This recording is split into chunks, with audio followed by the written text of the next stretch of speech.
వ్యోమకేశ నిను హిమగిరి వరసుత ప్రేమ పాశమున పిలువంగా యోగి వేషని మనసున కలకద రాగలేశమైన హే మహేశని భయద పదాహతి దైత్య శోషణము జరుపంగా భోగి భూష భువనాళిని నిలుపవ. మీకేం కావాలో నా దగ్గరికి రాండి, ఎల్లవేళ నేను అందుబాటులో ఉంటాను.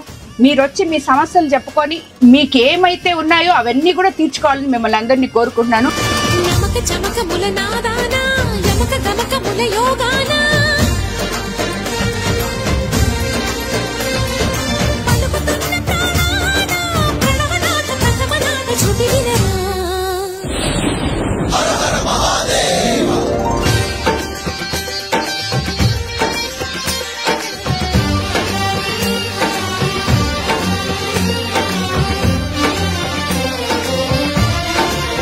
ఈ ఊరికి ఏమేమి నేనైతే మాట చెప్పానో అతి త్వరలో అన్ని పూర్తి చేస్తే మళ్ళీ మీ ఊరికి వస్తానని చెప్పి కూడా మీ అందరికి ధన్యవాదాలు తెలుపుతున్నాను.